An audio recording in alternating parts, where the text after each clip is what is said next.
Hello everyone, in this video we will learn about acid, base and salt. So we are using different type of materials and different type of things in our day-to-day life. For example, lemon juice, tamarind, common salt, sugar and vinegar. So do these substances have a same taste? So obviously not. Some of them are sour, some may be sweet and some may be bitter in taste. Now, why these substances have a different taste? So let's see in this chapter. So now we will learn about acid and base. Now the curd, lemon juice, orange juice and vinegar, it tastes sour. That means they are quite sour in taste. Now why they are sour in taste? The reason behind that, these substances contains acid, and just because these substances contain acid they have a sour taste, and just because this substance contains the acid their nature is acidic. So the word acid comes from the Latin word acre, and that means sour.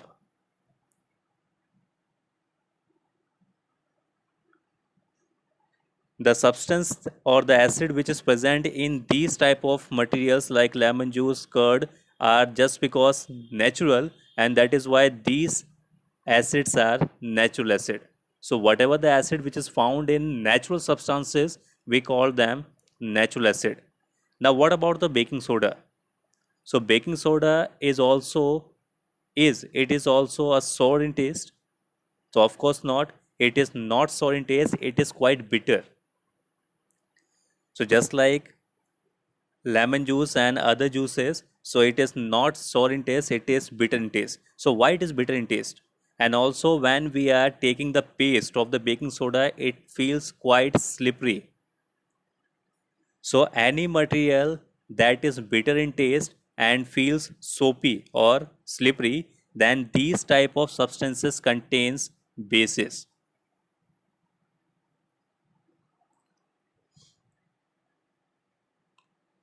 And the nature of these substances is basic.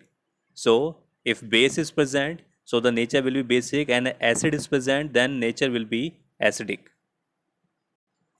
Now just because we are using these type of substances like lemon juice, orange juice, vinegar and baking soda in our day to day life, that is why we are or we know about the taste of these substances. But can we taste all the materials which are present in the nature?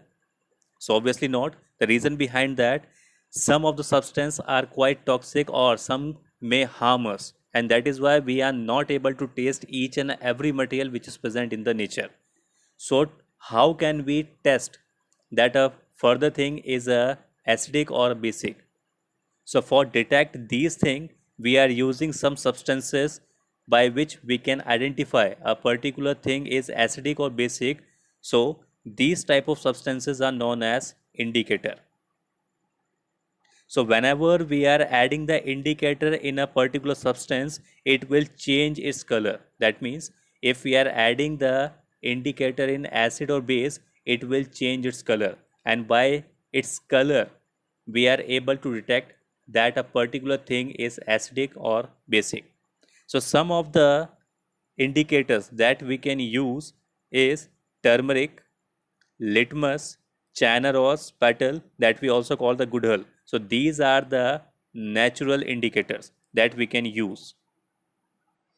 Now different type of acids which are found in different type of things. For example, acetic acid. So it is found in vinegar. Formic acid, it is found in ant sting or any bee sting. Citric acid, which is found in citrus foods such as orange and lemon. Lactic acid is found in curd. Then we have oxalic acid, which is found in spinach. Ascorbic acid or vitamin C, it is found in amla or citrus fruit. And tartaric acid, which is found in tamarind, grapes, and unripe mango, etc. Now, all these acids which are mentioned above, they are occur in nature. That is why they are natural acid. Now, some of the bases which are found. in different substance. For example, calcium hydroxide. So it is found in lime water. Ammonium hydroxide that we also use as a window cleaner. Sodium hydroxide or potassium hydroxide, which is basically used in soaps, different type of soaps. And magnesium hydroxide that we also call the milk of magnesia. And this milk of magnesia can easily found in different type of materials, just like eno, digen, and different type of other substances. Now, natural indicators around us. So, what are the different indicators that we can use in our day-to-day life and which is found around us?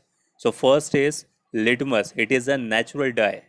So, the most common use indicator is the litmus. So, most commonly used natural indicator is the litmus, and it is extracted from lichens. Now, what is lichen? So, lichen is a mixture of algae and fungi, and whenever we are extracting the litmus from it, it is of mauve or purple in color when we are mixing it in distilled water. When we are adding the litmus in acidic solution, it turns red, and whenever we are adding the litmus in basic solution, it turns blue. And basically, the litmus comes in two color, red and blue, and in the form of liquid or in the form of paper straps.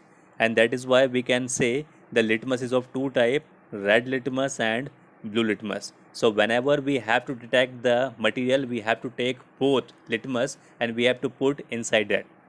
And if the color change occurs, then we can detect which material is acidic and which material is basic. So litmus is of two type.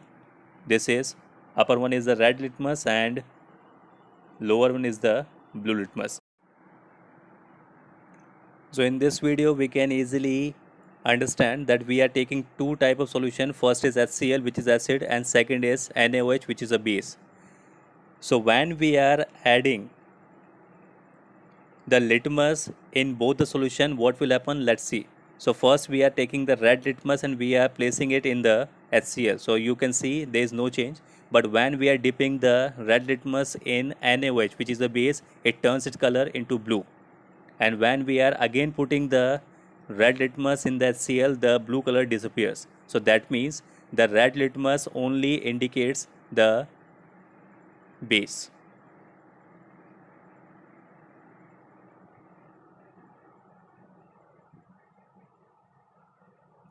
But when we are taking the blue litmus and when we are dipping it in the HCl, we can see the color change. But when again we are dipping it in the NaOH, the same litmus, it turns again the blue. But again we can see it change color. So basically blue litmus is only for the HCl, and or we can say it will change its color only in the presence of HCl or any acid.